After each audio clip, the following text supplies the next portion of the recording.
अस्सलाम वालेकुम। तो जैसा कि मैंने एक पोस्ट की थी कि मैं TikTok automation free course upload करूँगा। तो आज इंशाल्लाह टिकटॉक ऑटोमेशन जो कॉपीराइट कोर्स की पहली क्लास है। तो आज की क्लास में मैं आपको टोटली वो इसकी आउटलाइन बताऊँगा कि इस कोर्सेज़ में आपको क्या-क्या देखने को मिलेगा और ये बिल्कुल फ्री ऑफ कॉस्ट कोर्स है। इसमें जो भी चीज़ें बताई जाएँगी बिल्कुल एडवांस और प्रीमियम लेवल की होगी, तो आपने किसी भी चीज़ को स्किप नहीं करना, हर चीज़ को आपने डीपली समझना है। तो चलिए सबसे पहले हम स्टार्ट करते हैं। TikTok copyright and monetisation course ये इसकी आउटलाइन है। अच्छा, अब बात करते हैं earn from TikTok without copyright strikes. ठीक है, यानी कि हम टिकटॉक से कैसे अर्निंग कर सकते हैं जो कॉपीराइट भी ना आए और हम किसी का कॉपीराइट कंटेंट को यूज करें।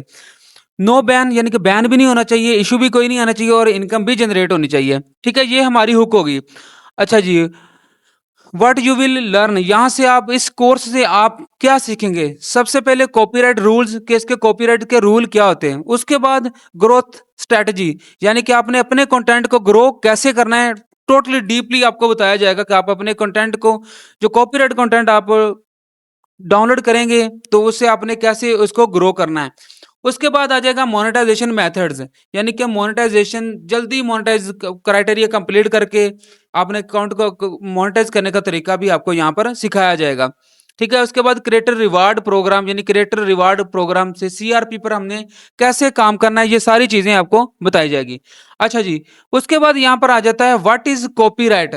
सबसे पहले तो कॉपीराइट काम करने से पहले हमें ये भी पता होना चाहिए कि कॉपीराइट चीज क्या है। यानी कॉपीराइट में ये चीजें आती, कंटेंट ओनरशिप सिस्टम, यानी कि जिसका कंटेंट ओनर जो होता है उसका, हमने उसका कंटेंट उठाना है और उसमें अपनी एफर्ट ऐड करके हमने कॉपीराइट काम करना है। ठीक है, यानी कि किसी को कंटेंट को उठाकर उसमें चेंजिंग करके अपलोड करने का कॉपीराइट काम कहा जाता है। ठीक है, जिसमें वीडियोस भी आ जाती है, म्यूजिक आ जाता है, उसके बाद क्लिप्स प्रोटेक्शन आ जाती है। यानी कि वीडियोस, हमने एक वीडियो को जैसे कि हमने कॉपी किया, उसके म्यूजिक को हमने चेंज किया, क्लिप्स को प्रोटेक्ट किया, ये कैसे प्रोटेक्ट करना है, ये सारी चीजें यहाँ पर बताई जाती हैं। उसके बाद अनऑथराइज्ड यूज एंड स्ट्राइक्स, यानी कि हमने स्ट्राइक से कैसे बचना है।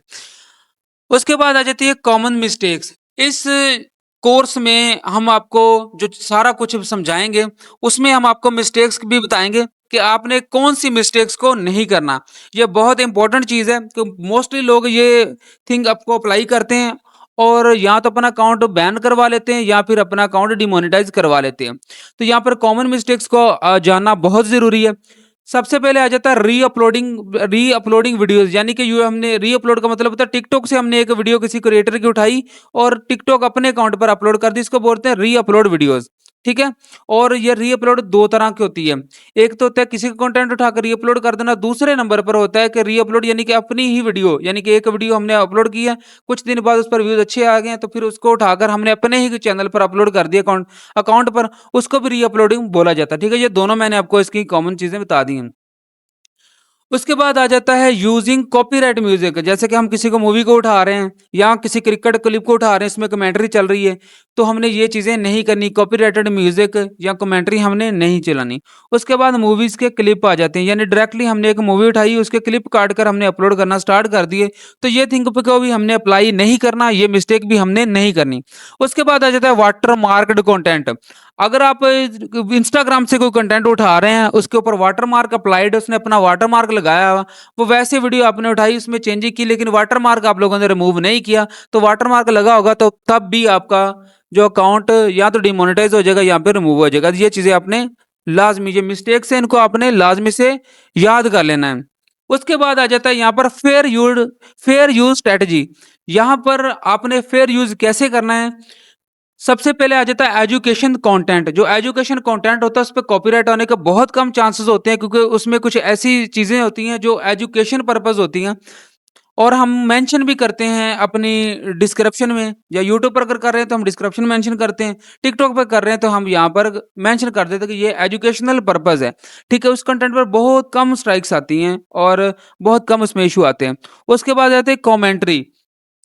अब हमने कमेंट्री भी ऐड करनी है, मतलब कि अब हमने एक न्यूज़ चैनल से हमने एक न्यूज़ उठाई है, उस पर उस वो कमेंट्री चल रही है ऑलरेडी, उसी को हमने अपलोड कर दिया, तो इससे भी हमारी वीडियो को इशू आ जाएगा। सो इसके लिए बेस्ट थिंग क्या है कि हमने जैसे कि इंग्लिश चैनल की हमने एक वीडियो उठाई है, उस पर हमने उर्दू में कमेंट्री ऐड कर दी है, तो वो हमारा लीगल हो जाएगा और हम उस वीडियो को यूज़ कर सकते हैं।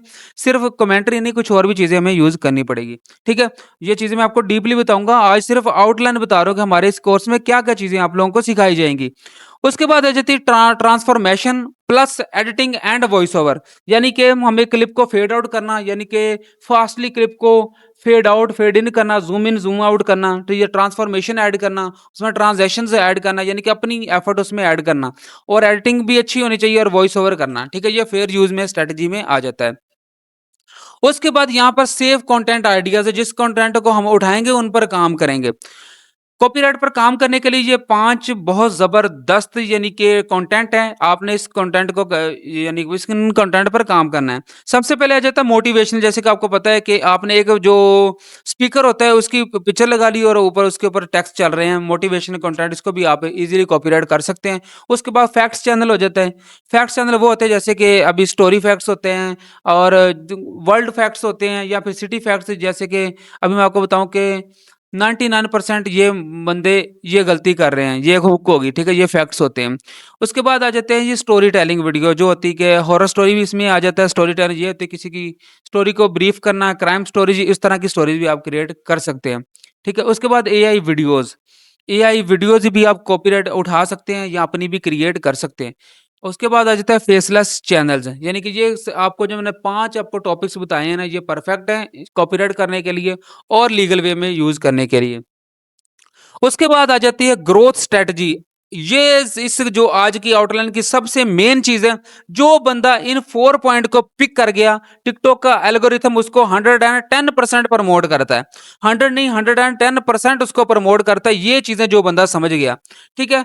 सबसे पहले आ जाती है स्ट्रॉन्ग हुक। हुक ऐड करना बहुत इंपॉर्टेंट होता है। अब हुक क्या चीज़ होती है कि हुक मैं अभी समझाता हूँ। हुक मतलब ये होता है कि जो बंदा भी अभी कर रहा स्क्रॉलिंग कर रहा होता है, तो उसके सामने कई तरह का कंटेंट आता है। तो हुक जो स्टार्ट होता है आपका इतना अच्छा होना चाहिए कि बंदे का थंब स्टक हो जाए, यानी कि बंदा वहां पर रुक जाए कि यार ये इसने क्या चीज बना दी है। इस तरह की ट्रांजेक्शन या इस तरह का आपको कैप्शन, इस तरह का यानी कि उसमें फेड लगाना चाहिए। जैसे कि हम लगाते हैं कि वेट फॉर एंड, अब जैसे ये लगाएंगे तो लोग देखेंगे कि यार लास्ट तक पता नहीं क्या चीज आ रही है। और ये एक को और बताता हूँ, जैसे कि कुछ लोग फैक्ट्स पर चैनल होता है, मैंने पहले भी ये बताया था कि फैक्ट्स पर चैनल होता है, तो हम उसमें ये एक चीज़ ऐड करते हैं कि 50% लोग ये गलती कर रहे हैं, ठीक है? ये भी एक हुक आ रही है। और ये होता है कि आज जैसे कि न्यूज़ में होता है कि ब्रेकिंग न्यूज़, ये भी एक हुक में आ जाता है, ठीक है? उसके बाद कंसिस्टेंसी, ये बहुत मैटर करता है। कंसिस्टेंसी का मतलब होता है कि आपने डेली बेस पर वर्क करना है, यानी कि वर्क करते रहना है। ये नहीं कि आज मैंने अपलोड कर दी, वीडियो पे व्यूज नहीं आए, काम छोड़ दो, ये नहीं। कंसिस्टेंसी डेली बेस पर आपने वर्क के साथ अटैच रहना।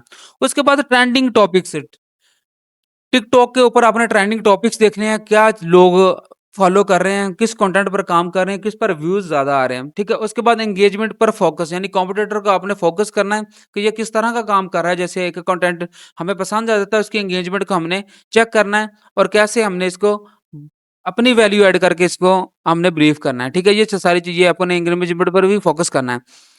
उसके बाद आ जाते हैं मोनेटाइजेशन मेथड्स। अभी मैं आपको बता दूं कि टिकटॉक में कितने मेथड्स होते हैं, ये भी आपको बता दूं। ये हमारे पास 1, 2, 3, 4, 5 और ये 6, ये 6 इसके हमारे पास यहाँ ऑप्शन है जिससे हम अर्निंग कर सकते हैं मोनेटाइजेशन।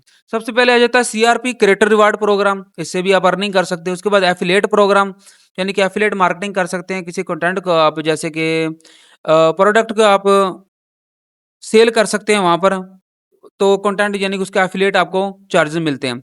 उसके बाद आता है ब्रांड डील्स, ब्रांड आपके साथ कोलैब करते हैं। उसके बाद लाइव गिफ्ट, जो लाइव बैठते हैं उनको गिफ्टिंग होती है। फिर उसके बाद डिजिटल प्रोडक्ट्स आप अपनी सेल कर सकते हैं। उसके बाद ट्रैफिक टू इंस्टाग्राम, यूट्यूब, या फिर अपनी ट्रैफिक को आप मूव कर सकते हो। जैसे कि यहाँ पर आपको टिकटॉक पर ट्रैफिक अच्छी है तो आप यूट्यूब का लिंक लगा दें, यूट्यूब का चैनल मेंशन करिए, इंस्टाग्राम का करें तो वहां पर आपको भी ऑडियंस मिल जाती है।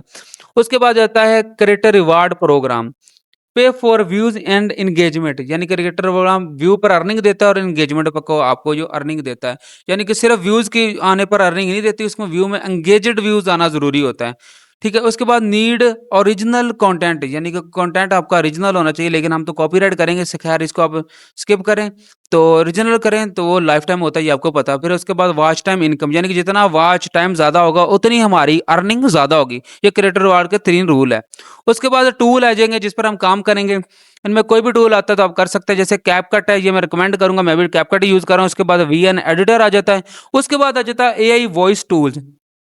फिर उसके बाद आ जाते हैं स्क्रिप्ट एंड टूल, यानी हमने हमारी स्क्रिप्ट जो लिखनी है, ये टूल्स भी हमारे पास अवेलेबल होने चाहिए। तो स्क्रिप्ट हम चैट जीपीटी से लगा लेंगे, ये बूस्ट टूल के लिए मैं कोशिश करूंगा आपको फ्री टूल प्रोवाइड करूं इंशाल्लाह। उसके बाद अकाउंट की सेफ्टी के लिए नो स्पैम, यानी डेली बेस पे 3-3 4-4 वीडियो अपलोड करनी, ये गलती नहीं करनी। नो रीयूज कंटेंट, यानी किसी का डायरेक्ट कंटेंट उठाकर नहीं अपलोड कर देना। फॉलो रूल, रूल जो आपने अकाउंट सेफ्टी का रूल आपने लाजमी पढ़ लेने हैं। उसके बाद बैकअप वीडियोस भी आपके पास होनी चाहिए। ठीक है? वीडियो भी बैकअप आपके पास मौजूद होना बहुत ज़रूरी है। उसके बाद आ जाता है ये एक्शन प्लान, ठीक है? एक्शन प्लान में आ जाता है डे 1 और 3, यानी कि 1 से 3 दिन में आपने अपना सेटअप रेडी करना है। जैसे कि कल पहली वीडियो मेरी अपलोड आएगी कि आपने प्रॉक्सी का सेटअप कैसे करना है, ठीक है? उसके बाद आ जाता है डे 4 और 7, यानी कि आपने 4 दिन, चौथे दिन और सा 7, तो यानी कि 3 दिन बाद आपने 8 वीडियो को अपलोड करना है, यानी डेली 2 वीडियो अपलोड करनी है। ठीक है? उसके बाद वीक 2 से 4 इम्प्रूवमेंट कंटेंट, यानी कि अपने 1 वीक से 2 वीक में अपने कंटेंट को आपने इम्प्रूव करना है। ठीक है? ये बहुत मैटर करता है। उसके बाद आ जाता है मंथ 2 मोनेटाइज़, यानी कि 2 मंथ के अंदर-अंदर आपने मोनेटाइज़ करना है। ये एक सिर्फ़ ज़्यादा से ज़्यादा मैक्सिमाइज़ बताया गया है, लेकिन हम इंशाल्लाह 1 मंथ के अंदर-अंदर ही अपने अकाउंट को मोनेटाइज़ कर देंगे। ठीक है? उसके बाद आ जाता है फाइनल मैसेज, कंसिस्टेंसी सक्सेस, यानी लगे रहो, इंशाल्लाह अल्लाह ताला सक्सेस ज़रूर देता है। उसके बाद वैल्यू, ठीक है? वैल्यू ग्रोथ, अपने आप को ये कंटेंट को ग्रो करें, वैल्यू ऑटोमैटिकली मिलेगी। उसके बाद आ जाती है ग्रोथ, जब ग्रोथ आ गई तो इनकम 110% आ जाएगी। तो ये हमारे जो फ्री कोर्स की आउटलाइन है। उम्मीद करता हूँ आपको ये वीडियो हमारी पसंद आई होगी। अगर इसमें कोई मिस्टेक या कोई चीज़ आप लोग इसमें ऐड करवाना चाहते हैं तो कमेंट सेक्शन में ज़रूर बताएँ, और इंशाल्लाह हम उसको ज़रूर बूस्ट करेंगे। और कमेंट सेक्शन में ये भी बताएँ कि आपने टिकटॉक ऑटोमेशन कब स्टार्ट की है। तो मिलते हैं नेक्स्ट वीडियो में, अपना बहुत सारा ख्याल रखिएगा। अल्लाह हाफ़िज़, टेक केयर, बाय बाय।